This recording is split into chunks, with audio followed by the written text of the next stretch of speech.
네, 여러분 안녕하세요. 반갑습니다. 언제나 불편한 이슈마저도 망설임 없이 톡 까놓고 이야기하는 이슈가슈입니다.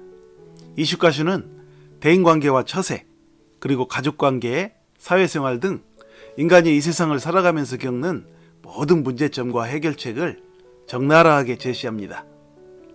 오늘은 자녀가 효도하게 만드는 방법이라는 주제로 여러분과 함께 이야기를 나눠보겠습니다. 여러분 시청하시기 전에 부디 구독과 좋아요를 눌러주시면 대단히 고맙겠습니다. 구독과 좋아요는 저의 영상 제작에 큰 힘이 됩니다. 자, 그럼 오늘의 이야기를 시작하겠습니다. 자녀를 둔 수많은 부모들은 매사에 부모를 무시하거나 부모에게 불효하는 듯한 모습으로 대하는 자녀들 때문에 크고 작은 마음의 고통 속에 살아가는 것이 현실인데요. 아주 어린 아동 자녀들이든 이미 결혼하여 다 큰 자식들까지 거느린 자녀이든 나이를 가리지 않고 자녀들이 이처럼 부모에게 좋지 않은 모습으로 대하는 경우를 많이 보게 됩니다.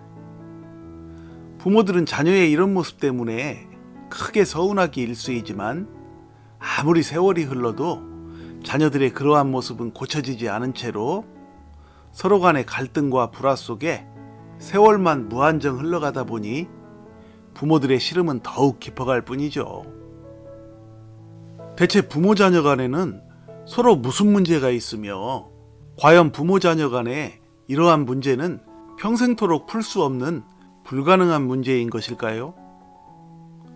정답을 말씀드리면 그것은 전혀 풀 수 없거나 불가능한 사안이 아니며 당장 오늘부터라도 상황을 크게 반전시킬 수 있는 문제인데요.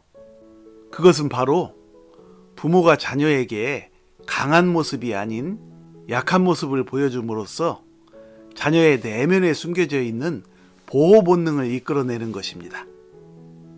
성인 자녀는 물론이고 아주 어린 자녀들일지라도 자신의 약한 부모를 위하여 일찌감치 철이 들어버리는 모습들을 보면 이 전략은 자녀의 나이에 상관없이 매우 효과적이라는 것이 나의 분석입니다.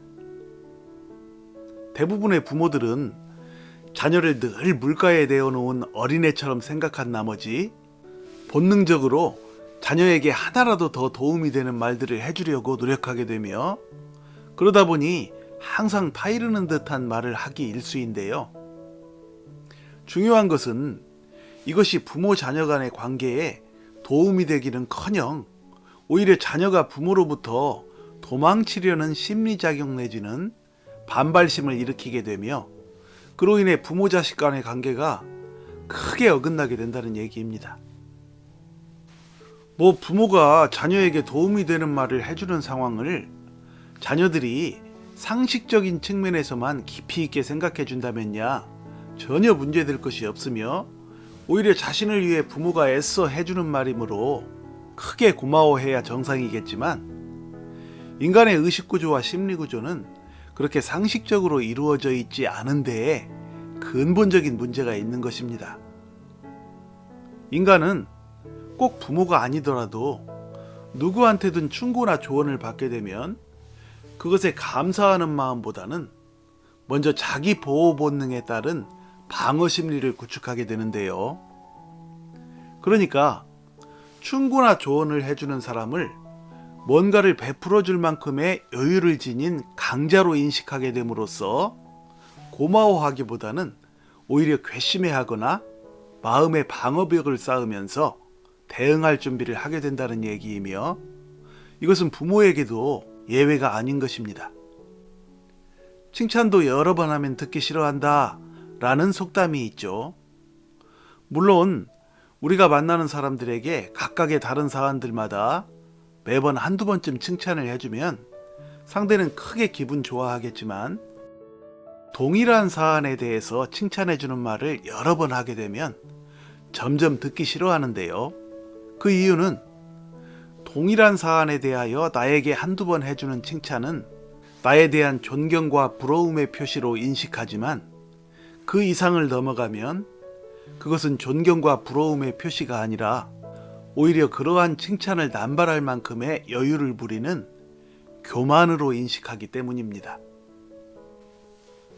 칭찬도 그러할진데 하물며 칭찬이 아닌 염려와 충고의 말들을 상대로부터 자주 듣게 되면 그것을 애초에 자신을 무시하거나 공격하는 강자의 말들로 인식하게 됨으로써 이내 경계심을 가지게 되고 그로 인해 점점 마음의 벽을 단단히 쌓아나가게 된다는 얘기입니다.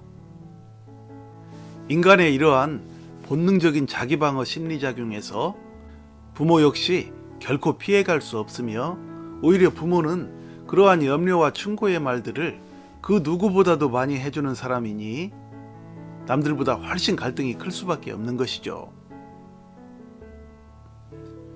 그러므로 부모들은 자녀들의 이러한 심리 상태를 제대로 이해하고 그에 맞는 전략을 짜야 하는데요. 그것은 바로 자녀에게 강한 모습이 아닌 약한 모습을 보여줌으로써 자녀들로 하여금 부모를 지켜주고 싶어하는 보호 본능을 이끌어내야 한다는 얘기입니다. 저의 고등학교 동창 중에는 학창시절부터 밤낮 부모 속만 썩인 친구가 있었는데요. 그 친구가 학교에서 자주 말썽 부리는 바람에 그 친구의 아버님이 밤낮 학교를 들락거리면서 많은 고생을 하셨죠. 그 친구의 아버님은 실로 장난이 아닌 강한 성격과 카리스마를 가진 분이셨는데 그로 인해 그 친구와 그 아버님의 관계가 어떠했는지는 학교 친구들 사이에서도 모르는 사람이 없을 정도였으며 그러한 부자 간의 갈등은 그 친구가 이후 성인이 되었어도 여전했죠. 그런데 아주 오래전 20대 후반쯤인가 오랜만에 길에서 우연히 그 친구를 만나 커피숍에서 이런저런 얘기를 나누던 중에 그 친구의 부모님에 관한 얘기가 나왔는데요. 그 친구가 이렇게 말하더군요. 언젠가부터 아버지께서 나에게 아무 말도 안 하시고 그저 꼭 끌어안아 주기만 하신다. 나를 끌어안아 주실 때마다 아버지의 그 두 팔을 만져보니 왜 그렇게 가느다랗고 연약하게 느껴지던지 전엔 팔에 힘이 넘쳐나시고 강인하기만 하셨는데 라고 말하며 눈물을 글썽이더군요. 지금 그 친구는 모든 동창 친구들이 부러워할 만큼 착한 효자가 되어 있으며 그 친구의 지극한 효심은 우리 동창들 사이에서 늘 화제거리랍니다. 이러한 친구의 스토리를 통해 우리가 생각해 볼 것은 자녀와의 진정한 소통과 화목 그리고 진정한 자녀의 행복과 성공을 위해서는 모든 부모들이 그동안의 방식처럼 그저 자녀를 강하게만 대하는 모습에서 벗어나서 가급적 약한 모습으로 대하는 것이야말로 진정으로 지혜로운 처신이 아닌가 하는 것입니다. 내가 생각하기엔 아마도 부드러운 것은 강한 것을 이긴다 라는 진리와 햇빛은 바람을 이긴다는 이솝우화의 원리를 그 친구의 부모가 언젠가부터 깨닫고 그것을 실행에 옮김으로써 자녀와의 관계를 승리로 이끈 것이 아닌가 생각해 봅니다. 이러한 원리를 성인 자녀는 물론이고 아동 자녀들일지라도 잘 응용하여 적용하면 큰 효과를 볼 것입니다. 여러분 시청해 주셔서 감사드리며 구독과 좋아요 부탁드립니다. 다음에 다시 만날 때까지 늘 건강하고 행복하세요. 감사합니다.